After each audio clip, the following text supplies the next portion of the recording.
किसी के कहने से नहीं, किसी की सोच से नहीं, दुनिया के लोग तुम्हें जीने नहीं देंगे। पार्वती मैया, शंकर जी दोनों नंदी पर बैठकर जा रहे थे। देखने वाले ने देखते से ही कह दिया, बताओ बेचारा नंदी और दो दो बैठ के जा रहे हैं। शंकर भगवान ने कहा, पार्वती एक काम करते हैं कि मैं अकेला नंदी पर बैठकर चलता हूँ। पार्वती जी नीचे उतर गई। किसी के कहने से शिव जी ने पार्वती को नीचे उतार दिया। फिर कहीं का मिल गया, बताओ कैसा है, बेचारी कोमल स्त्री पैदल चल रही है और इसको देखो तो नंदी पे बैठ के चल रहा है। शंकर भगवान ने कहा, पार्वती अब मैं नंदी पर नहीं बैठूंगा, तू बैठ जा। दुनिया के कहने में चलो तो पार्वती जी को नंदी पर बिठा दिया।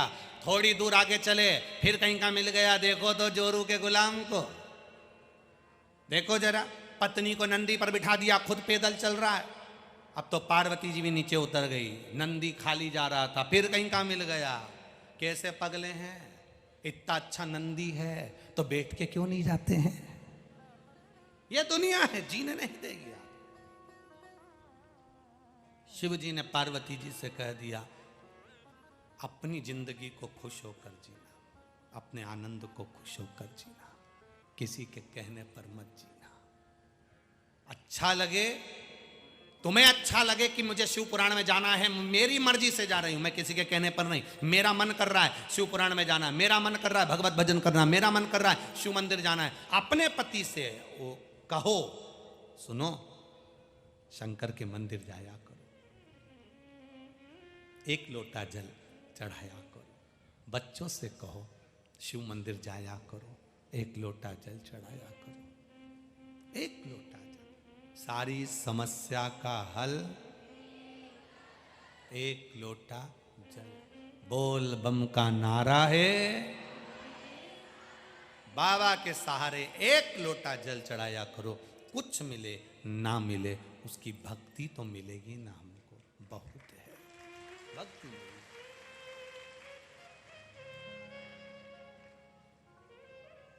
बस उसका साथ अगर मिल गया एक बार तो फिर कोई चिंता नहीं, कोई टेंशन नहीं है, कोई चिंता नहीं।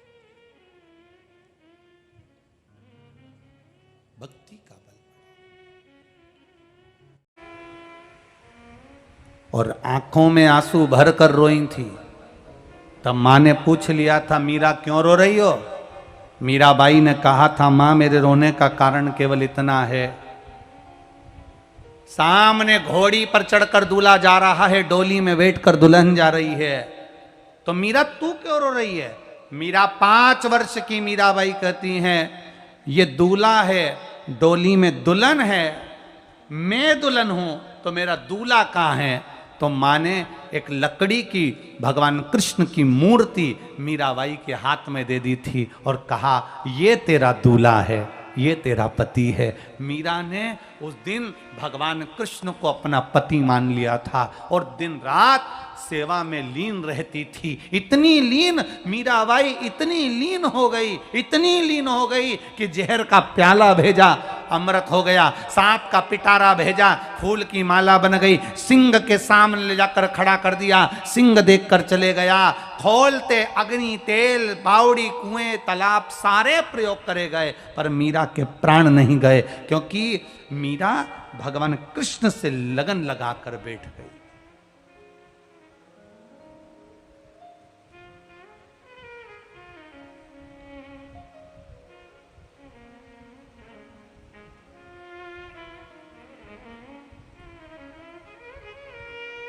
वो एक लाइन आप लोग कहते हो ना,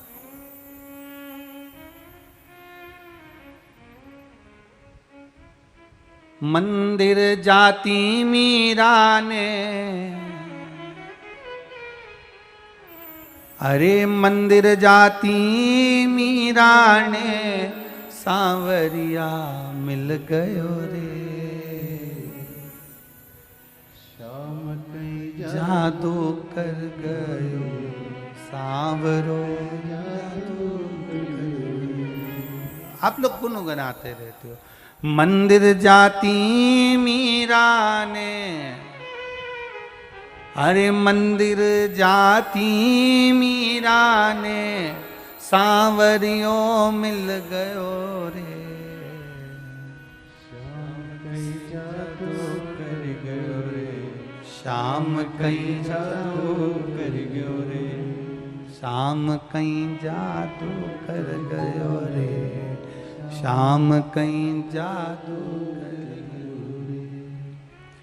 घर छोड़ा वने द्वार छोड़ा, प्रभु का द्वार अपनाया।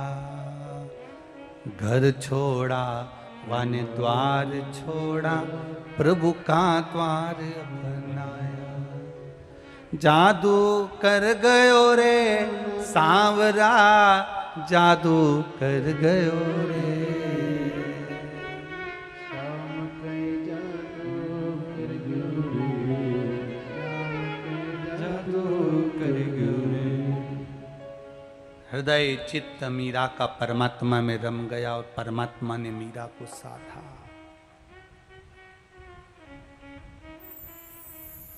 जहर का प्याला अमृत बना दिया। जब हृदय भक्ति चित्त मन परमात्मा में लग जाए, बस रोई मीराबाई रोई तो सांवरिया मिला और रोए जान। भगवान की कृपा, जानकी मैया पृथ्वी से प्रकट हो गई। जानकी मैया पृथ्वी से प्रकट हुई। मां जानकी के पृथ्वी से प्रकट होते समय, प्रकट होने के बाद जानकी चरित्र वर्णन करता है कि सीता जी गोदी में आ गई और माँ जानकी जनक जी ने ले जाकर माता सुनैना जी की गोद में दे दिया। पर सुनैना जी की गोद में जाने के बाद जानकी मैया रोए जाए रोए जाए रोए जाए, चुप्पी नहीं होती है। सुन लो नेपाल देश वालों,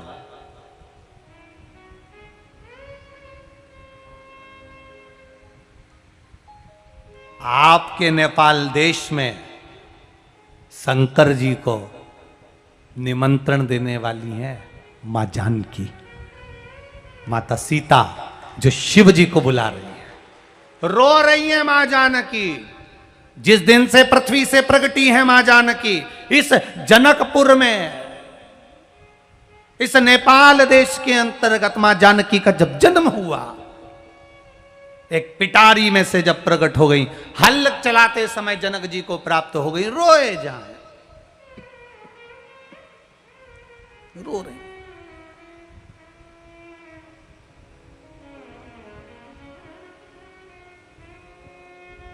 अब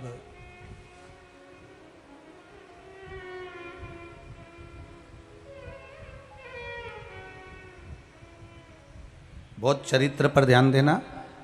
राम जी जन्मे थे तो रोए नहीं थे, और सीता जन्म ली तो रोना चालू कर दिया। जरा देखिए, राम जी जन्म लिए तो रो नहीं रहे, नहीं रो रहे तो कौशल्या जी कह रही है, माता पुनि बोली सोमति डोली, तजऊ तात यह रूपा, की जैसी सुलीला, अति प्रिय शीला, यह सुख परम अनुपा। सुनी बचन सुजाना, रोदन ठाना, होई बालक सुर भूपा। अब जरा विचार करिए, राम जी रोए नहीं और कौशल्या जी राम जी को रुला रही हैं कि रो, आज से रोएगा तो मरेगा, तब तक रोना पड़ेगा। आज भी डॉक्टर सिस्टर जन्म लिए बच्चे को हॉस्पिटल में धप मार के चिमटा खोल के रुलाते हैं। आज से रोगे तो मरे तक रोना ही है। मुस्कुराना तो केवल सेल्फी में है, बाकी की तो जिंदगी में रोना ही है। जितना मनुष्य सेल्फी में मुस्कुराता है ना, ओरिजिनलिटी में नहीं मुस्कुराता। तुम देख लेना, शादी में भी देख लेना, तुम शादी ब्याहों में भी जब फोटो वाला एकदम कैमरा लेके आए और बटन दबाए, कितनी भी टेंशन में दुल्हन हो, कितनी भी टेंशन में, स्टेज पे इसको गुस्सा आ रही है कि बार बार अब दुल्हन को कितना क्रोध आ रहा है कि मैं पति बार बार खड़ा हो जाता और कोनी मार के कहता है। सबसे ज्यादा टेंशन दुल्हन को जब देखो, जब प्रणाम करो, जब देखो जब प्रणाम करो। पति कह रहा है, ताऊ जी हैं, फूफा जी हैं, मामा जी हैं। अब दुल्हन को कितना गुस्सा। उसके बाद जैसे ही कैमरे वाला सामने आता है तो दुल्हन कितनी भी गुस्से में हो तो भी मुस्कुराती। सेल्फी। अभी ये खेतान जी का बेटा वो कृष्णा हमको लेकर आ रहा था गाड़ी में, तो कहा गुरुजी प्लीज एक सेल्फी। हमने कहा रे ओ कृष्णा, हम तेरे को जान गए हो, तू वृंदावन छोड़ के वीरगंज आ गया हो, समझ में आ गया। तो अब अपन गाड़ी में आते आते कथा सोच रहे हो, कथा का स्मरण कर रहे हो, और मालूम पड़े ये कि सेल्फी, इतनी देर में तो मुस्कुराना तो पड़ेगा। नहीं मुस्कुराओगे सेल्फी कर। निवेदन शिव महापुराण की कथा से आप पूरे राष्ट्रवासियों से, पूरे देशवासियों से, जो जहां सुन रहा है उससे, कि सेल्फी में जितनी स्माइल आपके चेहरे पर रहती है, प्रयास करना, ये मनुष्य की देह बहुत छोटी है, कब जाना पड़ जाए जिंदगी में मुस्कुराते रहना, जीवन में मुस्कुराते रहना, हंसते रहो, प्रसन्न रहो, मुस्कुराइए। शिव कथा कह रही, शिव महापुराण का चरित्र कह रहा है। जानकी जी रो रही हैं। राम जी रोए नहीं थे जन्म के समय पर, माता ने रुलाया था। माता पुनि बोली सोमति डोली तजऊ ताती रूपा, की जैसे सुलीलाती प्रियशीला यह सुख परम अनुपा। सुनी वचन सुजाना रोदन ठाना, राम जी को कौशल्या मैया रुला रही है।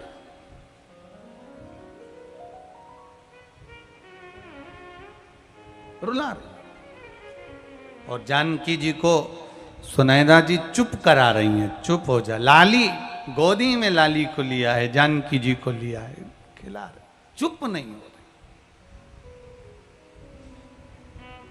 सीता जी चुप नहीं हो रही। बहुत बहुत प्रयास किया गया पर माता सीता चुप नहीं हुई। और जब माता जानकी जी चुप नहीं हुई, सारे वेदों को बुलाया गया, सारे डॉक्टरों को जो भी थे उनको बुलाकर औषधि दिलवाई, पर जानकी जी जन्म लेने के बाद में रोना बंद नहीं। चलते चलते जंगल में गाय जब घास चर रही थी, घास चरते चरते चरते चरते गाय आगे गई और आगे गई और आगे गई। जाते जाते एक सिंह ने उसको देख लिया। शेर दबे पांव से सिंह पीछे पीछे आया गाय को खाने के लिए, और सिंह पीछे पीछे आया। गाय को लग गया शेर मुझे देख रहा है, सिंह मुझे देख रहा है, शेर मुझे खा जाएगा। गाय भागी, शेर उसके पीछे भागा। भागते भागते गाय ने सोचा अब मैं थक गई हूं, कहां जाऊं। सामने की देखा एक बड़ा सारा तालाब था, उस तालाब में गाय अंदर कूद गई।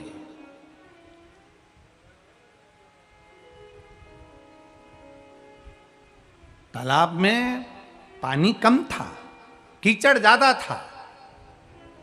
गाय कूद गई। जैसी गाय कूदी, शेर भी उसको गाय को खाने के चक्कर में तालाब में कूद गया। अब शेर भी तालाब में कूद गया, गाय भी तालाब में कूद गई। पानी था नहीं, कीचड़ भरा हुआ था। कीचड़ में गाय और शेर दोनों दबने लगे। धीरे धीरे शेर ने गाय से कहा, तुम मुझसे बच गई पर अब तुम मरेगी। गाय कहती है भले मरूंगी पर मेरे साथ तू भी तो मरेगा, तू भी तो मरेगा। मैं मर रही हूं पर मेरे साथ तू भी तो मर रहा है। इतने में शेर कहने लगा, क्यों? कीचड़ में मैं जान कर कर कूदी हूं शेर, मैं भी मर रही हूं, तू भी मर रहा है। पर एक बात का अंदाजा लगा कर रखना शेर, मैं गाय हूं, मैंने कभी किसी का दिल नहीं दुखाया। तू शेर है, जब देखो जब किसी को खाने को दौड़ता है। कोई घर में भूखा प्यासा कैसा है, बच्चे को दूध पिला रही, कोई कुछ कर रही, और तू उसको खाने को दौड़ता है। गाय कहती है मेरे बचने का तो अभी भी चांस है, पर तेरे बचने का कोई चांस नहीं है। शेर मैं जानती हूं मैंने अगर पुण्य करा होगा तो कोई गुरु, कोई ब्राह्मण, कोई साधु, कोई संत, कोई सन्यासी, कोई तपस्वी, कोई साधक, कोई इंसान अगर मुझे देख लेगा तो कीचड़ में से बाहर निकाल देगा। पर शेर, तुझे तो अगर संत साधु भी कीचड़ में देख लेगा तो नहीं निकालेगा, क्योंकि उसको मालूम है निकलेगा और खा जाएगा। इसलिए इतनी देर में दो संत आए। संतों ने रस्सी फेंक कर गाय को बाहर निकाल लिया, पर शेर को नहीं निकाला। गाय जाती जाती बोली, शेर, अगर मनुष्य की देह मिले ना, अपने क्षेत्र में रह रहे हो ना, अपने नगर में, अपने शहर में, अपने गांव में, अपने प्रदेश में, अपने देश में रह रहे हो, तो थोड़ा थोड़ा अच्छा करते हुए चलना, तो जिंदगी में कोई ना कोई हाथ पकड़कर बाहर निकाल देगा। अगर दुख देते रहोगे तो कोई नहीं निकालेगा। अच्छा करते चलो, मत बुरे कर्म कर बंदे, वरना पछताएगा। भगवान की आंखों से तू बच नहीं पाएगा, तू बच नहीं पाएगा।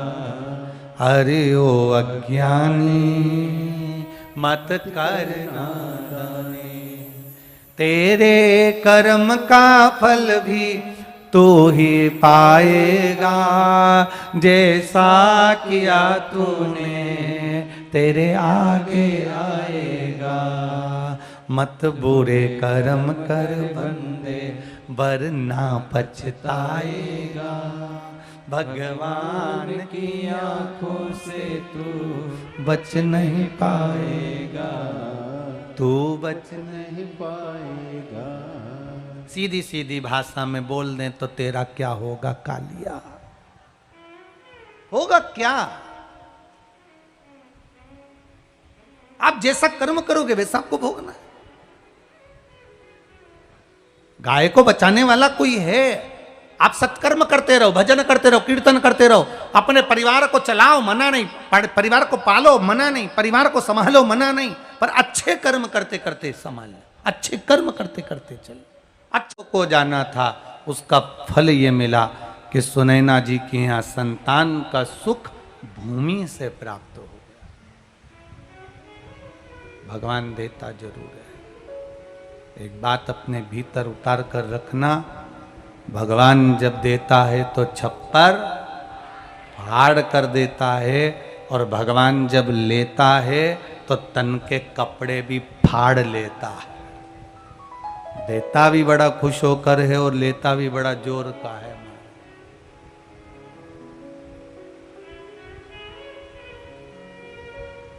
अहंकार में इतना मत फूल जाना कि हम भगवान की भक्ति ही भूल जाए।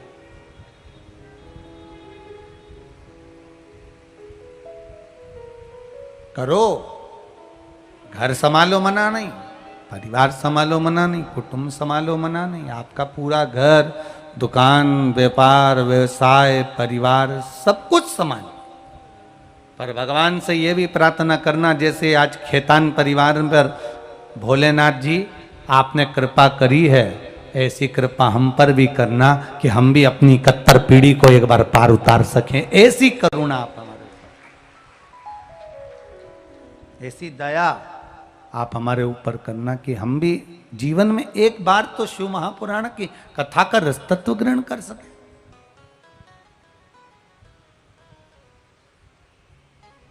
संतान का सुख मिला। जनक जी के हाथ जमीन से, भूमि से हल चलाते समय मां पार्वती जी, माता जानकी जी प्रकट हो। अब विचार करिएगा जरा कथा की ओर, जरा विचार करिए। भूमि में से प्रकट हो गई, जमीन में से।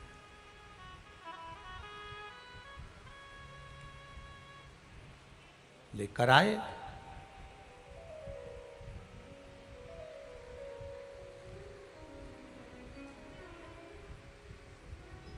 कोई आपसे पूछे कि सीहोर वाले गुरुजी ने ये कथा कहाँ से सुनाई है, तो जानकी चरित्रमृत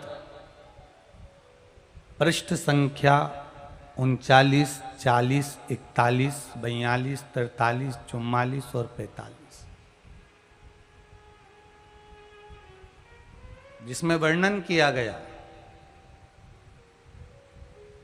जानकी जी जन्म ले ली। भगवान कहीं से भी देता है, देता जरूर है,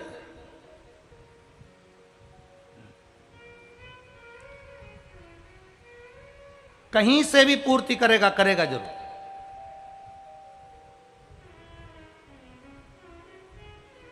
कथा तो वीरगंज में होना थी,